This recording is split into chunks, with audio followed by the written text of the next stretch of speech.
Bab 81, Altar Misterius. Apa yang terjadi di arena bela diri bawah tanah dengan cepat menyebar ke seluruh dunia bawah tanah kota Jianghai. Seluruh dunia bawah tanah kota Jianghai terkejut. Pika sudah meninggal. Pria botak itu terluka parah dan tidak sadarkan diri, hidup atau matinya tidak diketahui. Kedua orang ini adalah orang-orang penting di kota Jianghai, dan mereka selalu dikelilingi orang banyak kemanapun mereka pergi. Tetapi mereka mengalami kecelakaan pada saat yang sama. Siapa yang melakukannya? Saya mendengar bahwa hal itu dilakukan oleh pemuda berusia lebih dari 40 tahun beberapa hari yang lalu. Tetapi ada juga laporan bahwa Windy terlihat di aula seni bela diri bawah tanah, dan tampaknya masalah ini juga terkait erat dengan Windy. Mungkinkah dalang dibalik semua ini adalah Windy? Spekulasi ini masuk akal. Awalnya, dunia bawah tanah kota Jianghai terdiri dari 3 kekuatan besar, tetapi sekarang bos dari 2 kekuatan tersebut telah mendapat masalah, dan masyarakat Qingyan yang diwakili oleh Windy telah menjadi pemenang terbesar. Dunia bawah tanah kota Jianghai lebih semarak dari sebelumnya, dengan segala macam masyarakat besar dan kecil mendiskusikan masalah tersebut. Mereka tahu bahwa mulai sekarang, struktur dunia bawah tanah kota Jianghai akan mengalami perubahan besar. Windy duduk di ruang belajar, mengusap pelipisnya, tampak tidak senang. Seorang pembantu dengan gaun teh berdiri di sampingnya dan bertanya dengan lembut, "Nona, bukankah situasi saat ini baik untuk Anda? Mengapa Anda tampak tidak bahagia?" Windy mengangkat kepalanya, mengerutkan kening, dan berkata, "Banyak orang berpikiran sama sepertimu, mengira bahwa setelah Pika dan si botak jatuh, akulah yang akan mendapat keuntungan terbesar. Tetapi pada kenyataannya, kejatuhan Pika dan si botak saja tidak akan berdampak besar pada kekuatan yang mereka miliki. Paling-paling, itu hanya akan menyebabkan kekacauan internal untuk jangka waktu yang singkat. Mereka akan segera dapat memilih bos baru. Ketika saatnya tiba, para bos baru dari kedua kelompok ini pasti akan melancarkan serangan balas dendam untuk menunjukkan kekuatan dan tekad mereka kepada bawahan geng tersebut." Siapa target balas dendam? Menurut opini publik saat ini, saya dan Qingyan Society. Windy menatap pembantu itu dan berkata, "Sekarang, apakah kamu masih berpikir aku seharusnya bahagia?" Pembantu itu mengerutkan kening dan berkata, "Tapi, bukankah orang yang sebenarnya melakukannya adalah Tuan Fang yang Anda sebutkan, Nona muda?" Mengingat sikap dingin dan brutal Fang Yu tadi malam, mata indah Windy berkilat ketakutan, lalu dia tersenyum pahit dan berkata, "Tuan Fang mungkin memang menjadi sasaran balas dendam, tetapi dia hanya satu orang. Dengan kekuatannya, dia tentu tidak perlu khawatir akan pembalasan apapun. Tetapi Qingyan Society dan aku punya tujuan besar. Jika kita berhadapan langsung dengan kedua kekuatan itu, kita akan menderita kerugian besar. Saat itu, mungkin ada kekuatan keempat atau kelima yang akan memanfaatkan situasi dan menyerang." Windy tidak mengatakan apapun lagi. Sekarang dia dan masyarakat Qingyan harus menghadapi banyak masalah. Tampaknya itu adalah pembalasan dari takdir. Awalnya dia ingin menggunakan foto percakapan yang diambil secara diam-diam untuk mengikat Fang Yu, membuat Pika dan si botak berpikir bahwa Qingyan Society telah merekrut Fang Yu, dan kemudian menggunakan reputasi Fang Yu untuk mendapatkan beberapa keuntungan. Namun di luar dugaan, situasi saat ini, Qingyan Society justru menjadi sasaran kritik publik. "Nona, sebenarnya ada solusi yang sangat mudah." Pada saat ini, pembantu itu tiba-tiba berbicara. "Katakan padaku." Windy menatap pelayan itu dan berkata, "Tuan Fang sangat kuat. Mengapa Anda tidak mencari cara untuk membiarkan kedua kekuatan itu menghadapinya terlebih dahulu? Dengan cara ini, Tuan Fang akan dapat menghancurkan kedua kekuatan itu," kata pembantu itu. Mata indah Windy berbinar dan dia tidak mengatakan apa-apa lagi. Pada Senin pagi, Fang Yu tidak pergi ke sekolah, tetapi naik kereta api berkecepatan tinggi ke Pegunungan Langit di bagian paling barat Jiangnan. 2 jam kemudian, Fang Yu tiba di Pegunungan Langit. Dahulu kala, Pegunungan Langit merupakan tempat yang wajib dikunjungi bagi para pengikut berbagai sekte untuk berlatih. Tempat itu penuh dengan monster dan binatang buas, serta banyak tanaman obat langka. Namun seiring berjalannya waktu, monster-monster di Pegunungan Langit berangsur-angsur punah, dan hingga kini, kemungkinan tidak ada satupun monster yang tersisa. Selain itu, Pegunungan Langit telah berubah dari tempat pelatihan menjadi tempat wisata kelas 3A di Tiongkok. Fang Yu berjalan ke pintu masuk area pemandangan. Melihat sekeliling, dia bisa melihat jajaran gunung yang diselimuti kabut putih, yang tampak sangat misterius. Karena hari ini bukan hari libur, tidak banyak orang di kawasan wisata itu. Fang Yu berjalan sepanjang trotoar dan perlahan masuk lebih dalam ke Pegunungan Langit. Ada banyak gunung di Sky Mountains, yang tertinggi disebut Sky Mountain, yang tingginya 6.400 meter. Fang Yu membutuhkan waktu 30 menit untuk mencapai kaki Gunung Langit.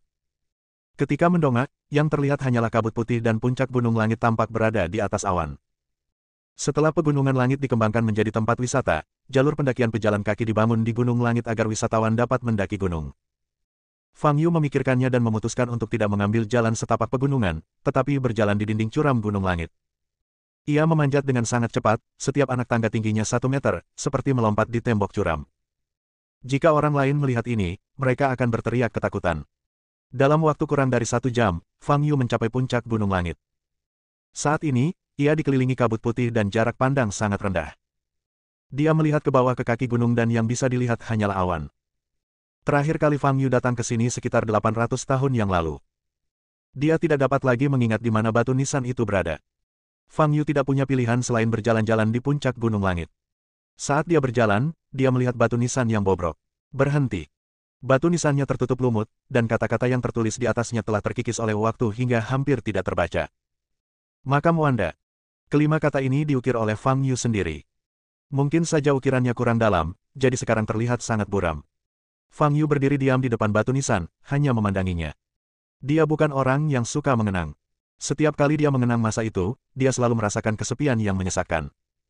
Itulah sebabnya dia belum ada di sini selama ini. Sebenarnya, sebelum bertemu Amelia, Fang Yu bahkan tidak pernah memikirkan Wanda untuk waktu yang lama. Tetapi dunia ini begitu menakjubkan sehingga Fang Yu kebetulan bertemu Amelia, yang sangat mirip dengan Wanda. Setelah itu, setiap kali dia melihat Amelia, dia pasti akan teringat pada Wanda. Aku tidak menyangka bahwa orang-orang di Istana Xian belum semuanya mati. Setelah berdiri selama hampir setengah jam, Fang Yu menarik napas dalam-dalam dan berbicara. Tapi aku berjanji akan menemukan mereka semua, dan tidak akan membiarkan satu pun dari mereka pergi. Setelah mengatakan itu, Fang Yu berbalik dan pergi. Saat menuruni gunung, Fang Yu memilih untuk mengambil jalur pendakian. Pemandangan di area pemandangan gunung langit memang sangat indah dan sangat sepi tanpa ada wisatawan di sekitarnya. Ketika Fang Yu sampai di lereng gunung, dia tiba-tiba berhenti. Karena dia merasakan aura aneh. Perasaan dingin yang menusuk tulang, meski hanya berlangsung sesaat, berhasil ditangkap oleh Fang Yu. Fang Yu melihat keluar jalur pendakian. Ada dinding batu yang menonjol, dan sepertinya dia bisa berjalan agak jauh di dalam. Setelah memikirkannya, Fang Yu melompat dan melompat ke dinding batu. Melihat ke dalam, ekspresi Fang Yu sedikit berubah. Ada sebuah meja dengan banyak lilin di atasnya. Ketika disambungkan, lilin-lilin ini tampak membentuk simbol yang aneh. Di dinding batu di belakang meja, tergantung sebuah topeng mengerikan, yang tampaknya terbuat dari batu. Alasan mengapa topeng ini ganas adalah karena ia mempunyai wajah hantu dengan taring mencuat dan mata melotot, yang terlihat menyeramkan. Fang Yu melangkah maju beberapa langkah dan melihat 2 mangkuk di atas meja. Satu mangkuk berisi bubuk putih, dan mangkuk lainnya setengahnya berisi cairan hitam dan merah, yang tampak seperti darah yang akan membeku.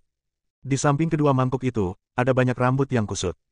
Apakah ini altar? Mungkinkah itu kultivator jahat lainnya? Fang Yu mengerutkan kening dan terus melihat sekeliling. Bagian dalam dinding batu ini dipenuhi dengan energi yang sangat jahat, yang sebagian besar dipancarkan dari topeng di dinding batu. Melihat topeng itu, mata Fang Yu berkedip dan dia berpikir dalam benaknya. Ada 3 hal di atas meja, darah, rambut. Apakah bubuk putih itu abu? Memikirkan hal ini, wajah Fang Yu sedikit berubah. Apakah altar ini digunakan untuk mengawetkan mayat? Lilin di atas meja masih menyala, apinya kurang dari setengahnya. Maksudku, ada seseorang di sini tadi. Tepat saat Fang Yu tengah berpikir, sebuah bayangan hitam tiba-tiba melintas di belakangnya. Bayangan hitam itu mendekati Fang Yu tanpa suara, lalu cahaya perak melintas di tangannya, dan sebilah pisau tajam muncul dan menusuk bagian belakang kepala Fang Yu. Bab 82, Kekuatan yang Aneh. Fang Yu berbalik dan mengulurkan tangan untuk meraih bilah pedang itu. Di depannya ada seorang pria muda berkulit gelap dan kurus dengan tatapan tajam di matanya. Dia memutar bilah pedangnya kuat-kuat, mencoba melukai tangan Fang Yu. Patah. Fang Yu mengepalkan tangannya erat-erat, dan bilah pedangnya langsung hancur. Ada kilatan keterkejutan di mata lelaki kurus dan gelap itu, dan tangan kirinya terulur ke belakang pinggangnya, seolah ingin mengeluarkan sesuatu. Fang Yu mengulurkan tangan dan meraih tangan kirinya, mencegahnya mengeluarkan benda itu. Kau ingin membunuhku sekarang juga? Aku tidak punya dendam padamu, mengapa kau harus melakukan ini? Kata Fang Yu. Pria berkulit gelap dan kurus itu menggertakkan giginya dan berusaha sekuat tenaga melepaskan diri dari tangan Fang Yu, tetapi dia tidak dapat bergerak sama sekali. Pada saat itu, dia tiba-tiba berbicara sambil melafalkan beberapa rumus yang tidak jelas. Klik. Terdengar suara dari dinding batu di belakangnya. Tatapan mata Fang Yu berubah sedikit, dia berbalik dan melihat topeng yang tergantung di dinding batu bergetar hebat. Bas. Kemudian, topeng itu terlepas dari dinding batu dan terbang ke arah Fang Yu. Memanfaatkan gangguan Fang Yu, lelaki kurus dan gelap itu meraung dan melangkah ke samping. Topeng itu terbang langsung ke wajah lelaki kurus dan gelap itu, hanya menutupi wajahnya. Bola mata pada topeng itu langsung memancarkan cahaya hitam. Aura yang kuat juga meledak dari pria berkulit gelap dan kurus itu. Sihir macam apa ini? Meminjam kekuatan mayat. Fang Yu mengangkat alisnya, menganggapnya sangat menarik. Pria kurus dan gelap itu tampak bertambah besar beberapa inci setelah mengenakan topeng, dan dia meninju kepala Fang Yu. Fang Yu mengangkat tangan kirinya untuk menangkis pukulan itu. Boom! Dengan suara keras, Fang Yu mundur selangkah. Pria kurus dan berkulit gelap dengan topeng itu jauh lebih kuat dari apa yang dibayangkan Fang Yu. Keingintahuan di mata Fang Yu menjadi semakin kuat. Teknik sihir macam apa ini? Pria kurus dan berkulit gelap itu awalnya hanyalah seorang kultivator di tahap pemurnian Ki tingkat ke-8, tetapi setelah mengenakan topeng, aura dan kekuatannya menjadi beberapa kali lipat lebih kuat. Pria yang berkulit gelap dan kurus saat ini mungkin lebih kuat dari seorang jago bela diri.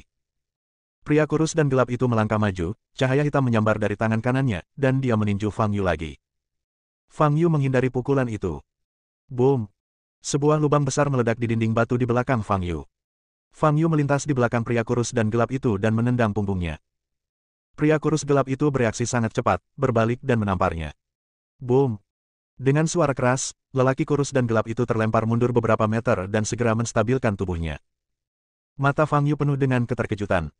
Pria kurus dan berkulit gelap itu tampak begitu kuat setelah mengenakan topeng. Dia menggunakan setidaknya 20% kekuatannya dalam tendangan tadi, tetapi pria kurus dan gelap itu sebenarnya menangkisnya dengan telapak tangannya dan tidak terluka. Pria berkulit gelap dan kurus itu berdiri di sana, menatap Fang Yu, dan bertanya, "Siapa kamu?" Suaranya aneh, rendah dan berlumpur, terdengar seperti mayat di dalam peti mati. Seharusnya kau menanyakan hal ini sebelum bertindak. Apa gunanya menanyakannya sekarang? Kau ingin membunuhku, kata Fang Yu dengan tenang. Pria kurus berkulit gelap itu tidak mengatakan apa-apa lagi. Topeng di wajah dan matanya tiba-tiba memancarkan cahaya hitam yang kuat. Fang Yu merasa otaknya tiba-tiba menjadi kosong dan dia langsung kehilangan kemampuan untuk berpikir. Pria kurus dan berkulit gelap itu memanfaatkan kesempatan itu dan menerjang ke arah Fang Yu. Tangan kanannya memancarkan cahaya hitam dan menghantam dada Fang Yu. Boom! Fang Yu menderita pukulan berat, dan tubuhnya terlempar keluar dari tebing, jatuh dan menghilang. Pria kurus dan gelap itu berjalan ke tepi tebing, menatap awan di bawah, lalu tertawa melengking. Topeng ini ternyata punya kemampuan untuk mengendalikan roh. Aku benar-benar meremehkannya. Pada saat ini, suara Fang Yu tiba-tiba datang dari belakang pria kurus dan gelap itu. Ini, bagaimana mungkin? Apakah dia tidak jatuh? Tawa lelaki berkulit gelap dan kurus itu terhenti, lalu dia segera berbalik dan melihat Fang Yu, dengan senyuman di wajahnya, berdiri di depannya. Fang Yu jelas-jelas dipukul keras olehnya tadi, tetapi bagaimana dia bisa terlihat baik-baik saja? Sebenarnya kelemahanmu sangat kentara, tahukah kau? Kata Fang Yu. Pria kurus gelap itu mundur selangkah dan meninju Fang Yu lagi. Fang Yu menoleh dan dengan mudah menghindari pukulan dari pria kurus dan gelap itu. Lalu dia meninju topeng lelaki kurus dan gelap itu. Pah! Topeng yang terbuat dari batu itu hancur seketika, menampakkan wajah lelaki kurus dan berkulit gelap yang sangat ketakutan. Lihat, sekarang kau menjadi sampah lagi, iya. Fang Yu berkata dengan senyum dingin di wajahnya. Kau, apa-apaan kau ini? Lelaki kurus dan berkulit gelap itu menatap Fang Yu, dahinya berkeringat dan hatinya dipenuhi ketakutan. Fang Yu tidak mengatakan apa-apa dan menendang lutut pria kurus dan gelap itu. Retakan. Pria berkulit gelap dan kurus itu menjerit, mundur selangkah, kehilangan keseimbangan, dan langsung jatuh dari tebing. Di belakangnya ada tebing yang tingginya lebih dari 3.000 meter. Namun saat dia hendak terjatuh, Fang Yu menginjak telapak tangannya. Tubuh lelaki kurus dan gelap itu tergantung di tebing yang tingginya lebih dari 3.000 meter. Katakan padaku, kamu dari sekte mana? Tanya Fang Yu. Pria berkulit gelap dan kurus itu sangat ketakutan dan gemetar saat berkata, aku bukan seorang kultivator jahat. Aku adalah anggota klan Xuanming. Klan Xuanming. Fang Yu sedikit mengernyit. Dia belum pernah mendengar tentang kelompok etnis ini. Tetapi altar yang didirikan oleh pria berkulit gelap dan kurus itu, serta sihir yang digunakannya, jelas tidak dapat dipisahkan dari ilmu sihir. Jika kau membunuhku, orang-orang kami pasti akan menemukanmu dan membalaskan dendamku. Pria kurus dan berkulit gelap itu menatap Fang Yu dan berkata dengan keras. Kaulah yang pertama kali mencoba membunuhku. Kau tahu itu dengan jelas, kata Fang Yu dengan tenang. Pria kurus dan gelap itu melihat ekspresi Fang Yu dan tahu bahwa Fang Yu tidak akan membiarkannya pergi. Maka ia menggigit lidahnya, mengolesi darah pada kelopak matanya dengan tangan kirinya, dan membacakan beberapa mantra. Para tetua, lihat baik-baik, ini adalah orang yang membunuhku. Kalian harus membalaskan dendamku. Pria kurus berkulit gelap itu membuka matanya, menatap wajah Fang Yu, dan berkata. Fang Yu sedikit mengernyit. Hahaha, sebentar lagi semua orang di klanku akan tahu bahwa kaulah yang membunuhku. Mereka akan menemukanmu, mereka pasti akan menemukanmu. Lelaki kurus berkulit gelap itu tertawa terbahak-bahak. Jika aku menarikmu sekarang, apakah kita masih bisa menyelamatkan situasi? Fang Yu tiba-tiba bertanya. Wajah lelaki berkulit gelap dan kurus itu sedikit berubah, dan dia segera berkata, tentu saja, selama kamu membiarkanku hidup, aku berjanji tidak akan membahas masalah ini lagi. Meski berkata demikian, lelaki kurus dan berkulit gelap itu diliputi rasa kesal dalam hatinya. Topeng wajah hantu itu adalah sesuatu yang harus dibuat oleh setiap anggota dewasa klan Xuanming. Topeng pria kurus dan berkulit gelap itu butuh waktu beberapa tahun untuk dibuat. Bahan bakunya adalah mayat seorang biksu tahap Jindan yang meninggal 1000 tahun lalu. Demi mendapatkan mayat itu, lelaki kurus dan berkulit gelap itu menghabiskan banyak uang dan tenaga. Tetapi sekarang, topeng yang dibuat dengan hati-hati itu hancur berkeping-keping oleh pukulan Fang Yu. Pria kurus dan gelap itu menderita kerugian yang begitu besar, bagaimana dia bisa membiarkan Fang Yu pergi dengan mudah. Kamu tidak cukup tulus, kata Fang Yu dengan senyum tipis di wajahnya. Kau, lelaki kurus berkulit gelap itu membuka lebar matanya dan hendak bicara. Fang Yu mengendurkan kakinya. Ah! Jeritan lelaki kurus dan gelap itu bergema di angkasa. Fang Yu tampak kosong. Dia berbalik dan berjalan kembali ke meja. Baru saat itulah ia menyadari bahwa kedua mangkuk itu telah meledak dan semua lilin di atas meja telah padam. Klan Xuanming, cukup menarik. Fang Yu berpikir dalam hati, matanya berbinar. Daerah pegunungan terpencil di wilayah barat daya. Seorang lelaki tua berlutut di atas tikar sambil memejamkan mata. Di depannya ada dinding dengan topeng wajah hantu yang mirip dengan yang dilihat Fang Yu tergantung di atasnya. Orang tua itu tampak damai, seolah sedang beristirahat dengan mata terpejam. Namun tiba-tiba ekspresinya berubah, dia membuka matanya, dan cahaya gelap bersinar di matanya. Dia melihat sebuah gambar. Dalam gambar tersebut, tampak wajah seorang pemuda yang tampak acuh tak acuh. Para tetua, lihat baik-baik. Orang ini telah membunuhku. Kalian harus membalaskan dendamku. Itu Ajiu. Orang tua itu berdiri dengan ekspresi yang sangat jelek di wajahnya. Cahaya gelap di matanya dengan cepat menghilang dan pemandangan itu berhenti tiba-tiba. Wajah lelaki tua itu terus berubah, lalu dia berjalan keluar gubuk dengan cepat. Pada saat ini, orang-orang keluar dari beberapa rumah jerami di dekatnya. Apakah kalian semua melihatnya? Tanya lelaki tua itu dengan suara yang dalam. Ketua, kami melihatnya. Ajiu, para tetua di sekitar semuanya memasang ekspresi muram di wajah mereka. Altar peminjaman jiwa Ajiu dibangun di pegunungan langit. Kau harus segera mengirim orang ke sana untuk menyelidiki. Temukan pemuda dalam gambar itu untukku dan dapatkan semua informasi tentangnya. Kita harus membalaskan dendam Ajiu. Pemimpin klan berkata dengan suara berat dan tatapan tajam. Ya, para tetua mengangguk. Bab 83, kalian. Tunggu saja. Kota Jianghai, keluarga Tang. Setelah seharian sibuk bekerja, Jaden duduk di sofa di ruang tamu, dengan lelaki tua Tang duduk di seberangnya di kursi roda. Jaden, akhir-akhir ini kakakmu terus mengatakan kepadaku bahwa dia ingin kembali bekerja di kantor pusat grup di kota Jianghai. Bagaimana menurutmu? Tuan Tua Tang berkata dengan ragu-ragu. Jaden tampak tidak senang dan berkata, ayahlah yang memindahkan Robert. Apakah ayah pikir dia sudah berubah menjadi lebih baik? Ayah seharusnya melihat ini di pesta ulang tahun. Dia sama sekali tidak berubah. Dia masih sama. Bagaimana aku bisa bekerja setelah dia kembali? Penatua Tang menghela napas dan berkata, Jaden, tidak peduli seberapa buruk karakter Wen Yuan, dia tetaplah saudaramu. Kamu tidak bisa. Wajah Jaden semakin jelek, dan dia melambaikan tangannya dan berkata, ayah, tidak perlu membicarakan masalah ini lagi. Aku tidak menentangmu, tetapi aku pasti tidak akan menyetujui masalah Robert. Melihat ekspresi dan nada bicara Jaden, Pak Tua Tang ingin mengatakan sesuatu, tetapi pada akhirnya dia tidak mengatakannya. Setelah ayah dan anak itu duduk beberapa saat, Tuan Tang tiba-tiba teringat sesuatu dan bertanya, apakah Dr. Fang menyerang orang-orang dari Asosiasi Seni Bela Diri kemarin? Jaden mengangguk dan berkata, baiklah, aku gagal membujuknya. Dia memukul dua penegak hukum penjara surgawi dengan serius dan melukai Fere, Presiden Asosiasi Seni Bela Diri Kota Jianghai. Saat berbicara, Jaden menghela napas dan berkata, Dr. Ilahi Fang terlalu impulsif. Dia dalam masalah besar sekarang. Penatua Tang menggelengkan kepalanya dan berkata, Jaden, kurasa kita masih meremehkan Tabib Suci Fang. Dia telah melampaui harapan kita berkali-kali. Kurasa meskipun Tabib Suci Fang masih sangat muda, dia sangat dewasa di dalam. Dia pasti punya alasan dan dukungan untuk semua yang dia lakukan. Kita tidak perlu terlalu khawatir, apalagi menghentikannya. Kalau tidak, itu akan membuat Tabib Suci Fang merasa jijik. Jaden hendak berbicara ketika suara berisik terdengar di luar pintu. Kamu tidak bisa masuk, Terdengar tabrakan dan teriakan di halaman rumah keluarga Tang. Wajah Jaden berubah dan dia segera berdiri dan ingin keluar dan melihat-lihat.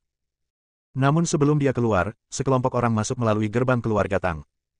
Pemimpinnya adalah Dias, dan di sampingnya ada seorang pria kuat yang mengenakan jubah seni bela diri hitam. Di belakang kedua pria itu ada sekelompok pria berpakaian jas. Dias, apa yang ingin kamu lakukan? Wajah Jaden memucat. Wajah Dias masih jelek, dengan rambut abu-abu, mata merah, dan janggut tidak rapi di sekitar mulutnya. Tetapi ketika dia melihat Jaden, senyum gila muncul di wajahnya. Jaden, hari ini aku di sini untuk membalas dendam atas Thomas dan Carl. Apakah kamu siap? Jaden tampak muram. Dia tidak menyangka Dias berani masuk ke keluarga Tang. Para pengawal di luar jelas telah ditangani oleh Dias dan anak buahnya. Tuan Tang, yang sedang duduk di kursi roda, juga menyadari apa yang terjadi. Dia menatap Dias dan berkata dengan marah, Dias, apa yang kamu lakukan melanggar hukum? Hukum apa? Dua putraku sudah dipukuli hingga cacat, dan kau masih ingin berbicara denganku tentang hukum. Hari ini, aku tidak hanya akan membunuh bajingan Fang Yu, aku juga akan membakar keluarga Tangmu. Dias berteriak histeris. Jaden tampak muram, tetapi dia tidak panik. Selain Simon yang pergi untuk memulihkan diri, keluarga Tang juga memiliki 3 penjaga yang seharusnya ada di sini sekarang. Menguasai. Tepat saat Jaden tengah memikirkan hal ini, sebuah suara terdengar di luar gerbang keluarga Tang. 3 penjaga bergegas ke keluarga Tang dan berdiri di depan Jaden. Ketiga orang tersebut adalah Sufi, Aaron, dan Sami. Termasuk Simon, keempat orang ini adalah 4 pengawal utama keluarga Tang.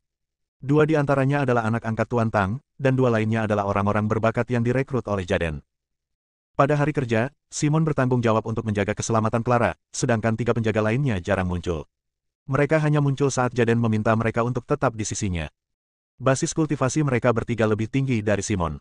Sufi dan Aaron adalah prajurit bawaan tingkat ke-11, dan Sami adalah prajurit bawaan tingkat ke-10. Jaden menghela napas lega saat melihat ketiga orang ini muncul. Carl telah digulingkan, dan orang-orang dari keluarga yang hanyalah gerombolan. Dias, segera tinggalkan keluarga Tang kami. Ucap Jaden dengan suara berat. Dias tertawa terbahak-bahak dan berkata, Jaden, apakah menurutmu kau bisa melawan kami hanya dengan mengirim beberapa pengawal? Apakah kau tahu siapa yang berdiri di sampingku? Jaden menatap pria kuat yang tidak mengucapkan sepatah kata pun. Pada saat ini, orang kuat itu juga sedang menatapnya. Ketika Jaden menatap mata dingin pria itu, seluruh tubuhnya gemetar dan jantungnya terasa sesak. Siapa orang ini? Dia adalah Grandmaster, murid utama Marvin, Aaron. Dia juga kakak laki-laki Carl. Dia datang ke kota Jianghai khusus untuk membalas dendam atas kematian Carl. Hari ini, baik kamu dari keluarga Tang maupun Fang Yu tidak dapat melarikan diri. Dias meraung dengan ganas. Murid utama Marvin. Wajah Jaden langsung pucat dan hatinya terkejut. Dia belum pernah mendengar tentang Aaron sebelumnya, tetapi dia tahu bahwa tidak ada satupun murid Marvin yang lemah. Murid utama ini pasti lebih kuat dari Carl. Namun ada keraguan di mata Sufi dan 2 orang lainnya. Karena mereka tidak merasakan aura prajurit apapun dari Aaron. Apakah Dias menggertak? Memikirkan hal ini, Sami menatap Sufi dan Aaron. Mereka bertiga menyerang bersama dan berhasil menaklukkan Aaron lebih dulu. Setelah bertukar pandang, mereka bertiga menggeram, menegangkan tubuh, dan bergegas menuju Aaron. Jaden ingin memanggil mereka, tetapi sudah terlambat. Ekspresi Aaron tetap tidak berubah. Dia berdiri di tempat, mengangkat tangan kanannya, dan meninju dada Sami yang sedang menyerbu di depan. Retakan. Dada Sami ambruk dan dia terlempar ke belakang, menghantam meja di belakangnya dengan keras dan jatuh ke tanah. Sufi dan Aaron bergegas ke kedua sisi Aaron dan masing-masing meninjunya. Kalian terlalu lemah. Semburan energi tiba-tiba meledak dari Aaron, langsung menjatuhkan Sufi dan Aaron. Kau hanyalah seorang pendekar sejati, namun berani menyerangku. Ucap Aaron sambil menatap dingin ke arah 3 pengawal keluarga Tang yang terjatuh ke tanah. Ada semacam sikap acuh tak acuh di matanya yang memandang rendah semua orang. Di matanya, orang-orang di sekitarnya tak berarti seperti semut. Targetku adalah Fang Yu. Yang lain tidak ada hubungannya denganku. Katakan padaku, di mana Fang Yu? Aaron menatap Jaden dan berkata. Saat dia berbicara, aura Aaron menekan Jaden. Jaden gemetar seluruh tubuhnya, dan berkata, aku tidak tahu. Aaron tidak mengatakan apa-apa, tetapi menunjuk jarinya ke arah Aaron yang tergeletak di tanah dan berjuang untuk berdiri. Cahaya keemasan menyala, dan lubang berdarah muncul di dada kiri Aaron. Aaron bahkan tidak berteriak. Dengan mata yang masih terbuka, dia jatuh ke tanah, tak bergerak, dan darah mengalir keluar ke lantai. Aku bertanya lagi, di mana Fang Yu? Tanya Aaron dingin. Wajah Jaden pucat, tubuhnya gemetar tak terkendali, dan dia berkata, saya hanya punya informasi kontaknya, tetapi saya belum bisa menghubunginya hari ini, dan saya tidak tahu di mana dia berada. Tidak bisa dihubungi. Aaron menyipitkan matanya sedikit. Jaden mengeluarkan ponselnya dari saku dan menghubungi nomor Fang Yu, tetapi tentu saja, tidak ada yang menjawab. Jaden menelepon 3 kali berturut-turut, tetapi tidak ada yang menjawab. Pada saat itu, terdengar teriakan di pintu rumah keluarga Tang. Clara, yang baru saja kembali dari sekolah, dibawa ke ruang tamu oleh dua pria dari keluarga Yang. Ketika Jaden melihat Clara, dia merasa jantungnya seperti akan meledak. Hai, Clara, lama tak berjumpa. Dias menatap Clara dengan ekspresi jenaka di wajahnya. Clara melihat kekacauan di luar dan darah di aula, wajahnya menjadi pucat dan seluruh tubuhnya gemetar. Dulu aku ingin mempertemukanmu dengan Thomas, tapi kau malah memihak si bajingan Fang Yu. Dias perlahan melangkah ke arah Clara. Dias, jika kamu punya keluhan, datanglah padaku. Jangan sentuh putriku, kata Jaden dengan marah. Dias tiba-tiba menyerbu ke arah Jaden dan meninju wajahnya. Jaden menjerit kesakitan dan jatuh ke tanah. Dias mengangkat kakinya dan menginjak wajah Jaden dengan keras, sambil berkata dengan penuh kebencian di matanya, Jaden, apakah menurutmu aku punya sesuatu yang perlu ditakutkan sekarang? Aku bisa melakukan apapun yang aku mau kepada siapapun. Ayah, Clara berteriak dengan mata merah. Wajah Tuan Tang menjadi pucat, seluruh tubuhnya gemetar, dan dia tidak dapat berbicara. Dias menendang wajah Jaden lagi, lalu berjalan ke arah Clara yang sedang menangis. Dasar jalang, aku masih ingat ekspresi wajahmu saat aku mencoba menjodohkanmu dengan Thomasku.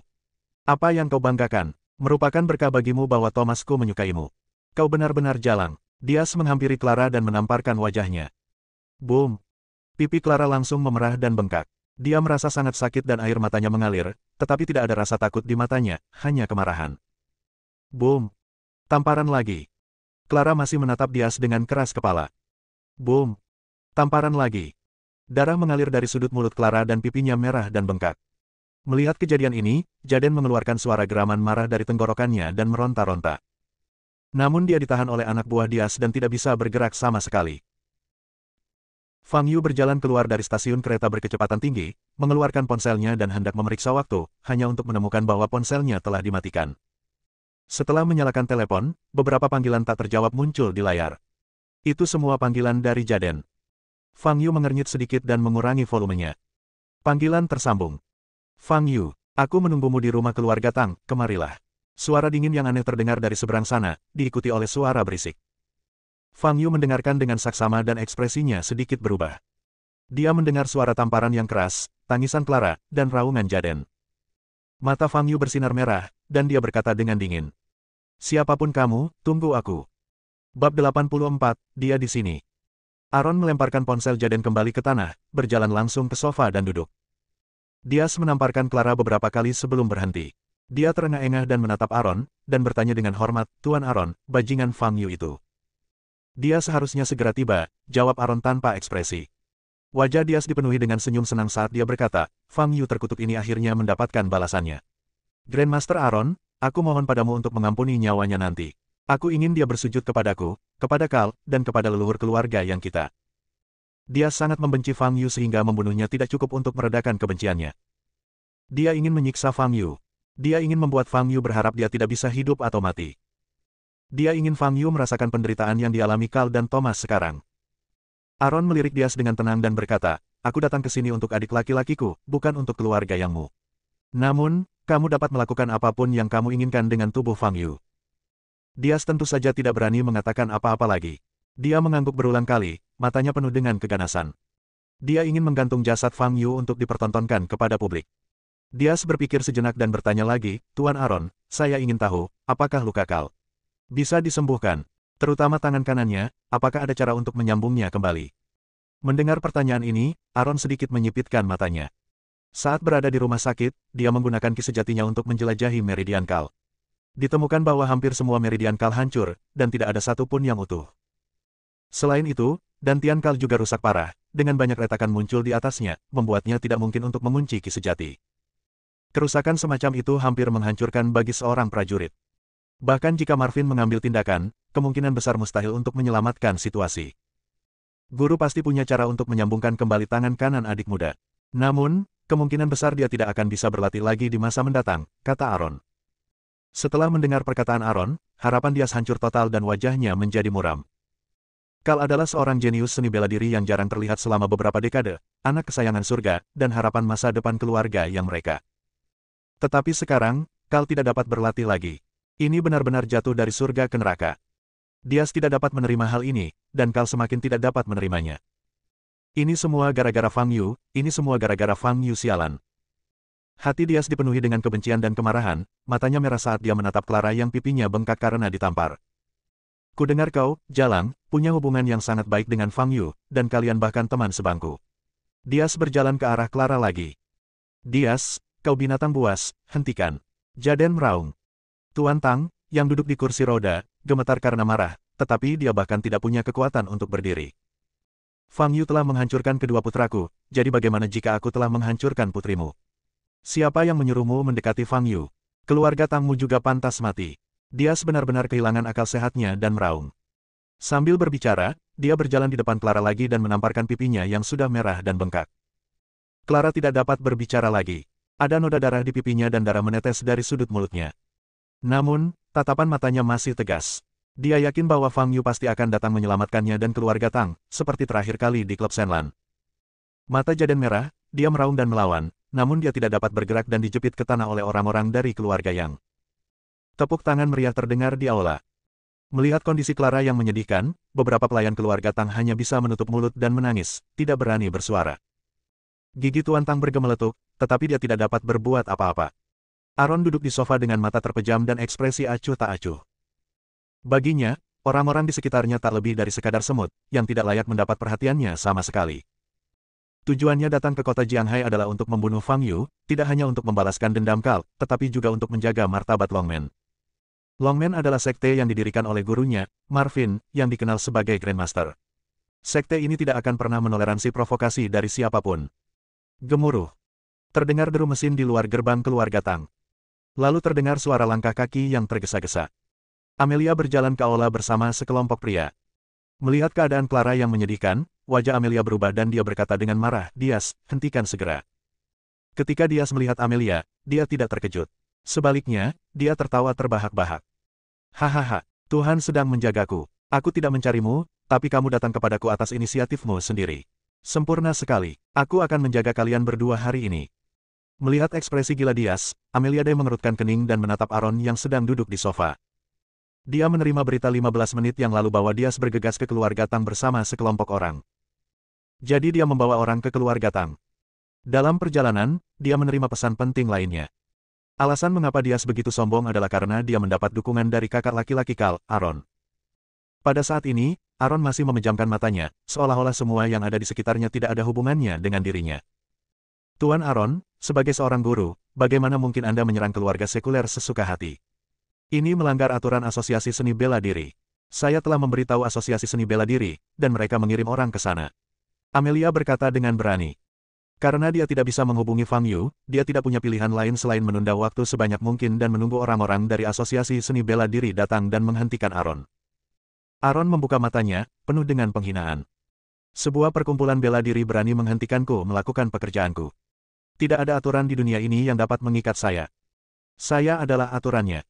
Mendengar ini, Amelia menjadi pucat. Dia tidak menyangka bahwa Aaron tidak menganggap serius Asosiasi Seni Bela Diri sama sekali. "Hahaha, Amelia, menurutmu siapa Grandmaster Aaron? Kamu ingin menggunakan Asosiasi Bela Diri untuk menekannya. Di hadapan Grandmaster Aaron, Asosiasi Bela Diri tidak ada artinya." Dias tertawa. Amelia terkejut dan bingung sejenak. Tepat pada saat itu, terdengar lagi suara lalu lintas mobil di luar. 3 lelaki tua berjubah putih berjalan memasuki aula. Pemimpinnya adalah Fere, Presiden Asosiasi Seni Bela Diri Kota Jianghai, yang telah mengunjungi keluarga Tang kemarin. 2 orang di sampingnya adalah 2 wakil presiden, Alistar dan Nathaniel. Saat Amelia melihat ketiga orang ini muncul, matanya dipenuhi kegembiraan. Orang-orang dari Asosiasi Seni Bela Diri tiba, dan segalanya berubah menjadi lebih baik. Namun gerakan Fere selanjutnya membuat Amelia langsung pucat. Fere, bersama 2 wakil presiden, berjalan lurus ke arah Aaron sambil membungkuk saat berjalan. "Tuan Aaron, aku sudah lama mendengar nama besarmu." Aaron melirik Fere dengan acuh tak acuh dan bersenandung ringan sebagai jawaban. "Presiden Fere, bukankah Persatuan Bela Diri punya peraturan?" kata Amelia dengan cemas. Fere menatap Amelia dengan tatapan menggoda di matanya, dan berkata, "Nona Ji, Anda pasti tahu identitas Grandmaster Aaron, kan? Dengan identitas dan kekuatannya, apapun yang dia lakukan diperbolehkan." Dias, yang berdiri di samping, tertawa terbahak-bahak setelah mendengar kata-kata Fere, dan menatap Amelia dengan ekspresi sarkasme di wajahnya. "Masih memimpikannya Asosiasi Seni Bela Diri untuk menyelamatkan Anda. Di dunia ini, yang kuat selalu dihormati. Dalam menghadapi kekuatan, semua regulasi dan aturan hanyalah selembar kertas bekas." Fere berbalik dan berkata kepada Aaron dengan nada yang hampir menyanjung, "Tuan Aaron, ketika Yang Mulia Marvin datang ke kota Jianghai, saya pernah bertemu dengannya sekali. Saat itu, Aaron melirik Fere dengan tatapan acuh tak acuh. Fere tidak berani mengatakan apa-apa lagi. Aku datang ke sini hanya untuk satu tujuan, yaitu membalaskan dendam adikku. Setelah aku membunuh Fang Yu, aku akan pergi. Kau tidak perlu membuang-buang waktu untuk menyenangkanku, kata Aaron dengan tenang. Di matanya, apakah itu Fere atau siapapun yang hadir, mereka sama sekali tidak berada pada level yang sama dengannya dan tidak perlu berkomunikasi dengan mereka sama sekali. Manusia tidak dapat berkomunikasi dengan semut. Kami datang ke sini hanya untuk melihatmu membunuh Fang Yu dengan mata kepala kami sendiri, kata Fere penuh semangat. Kemarin, dia dipukuli dan dipermalukan oleh Fang Yu di sini. Setelah dia kembali, dia menjadi semakin marah dan berpikir tentang cara membalas dendam pada Fang Yu. Tanpa diduga, Grandmaster Aaron datang hari ini. Anda tidak harus membalaskan dendamnya sendiri. Fang Yu, kamu akan mati dengan menyedihkan hari ini. Mata Fere penuh dengan kekejaman dan kebencian. Mendengar perkataan Fere, hati Amelia menjadi hancur. Dia tidak tahu bahwa sebenarnya ada kebencian antara Fere dan Fang Yu. Presiden Fere, meskipun Anda tidak peduli dengan Grandmaster Aaron, fakta bahwa dia memukuli anggota keluarga Tang, kata Amelia dengan ekspresi muram. Kalian bisa menangani sendiri masalah sepele ini. Itu tidak ada hubungannya denganku, kata Fere dengan wajah dingin. Fere sama sekali tidak menganggap serius kehadiran keluarga Tang dan keluarga Ji. Meskipun kedua keluarga ini merupakan keluarga terkaya di wilayah Jiangnan, mereka hanya unggul dalam hal kekayaan. Di hadapan para pejuang papan atas, keluarga-keluarga yang katanya papan atas ibarat kertas, tak akan mampu menahan satu pukulan pun. Dias menatap Amelia, tertawa keras, dan berkata, Amelia, jangan pernah berpikir untuk bergantung pada siapapun.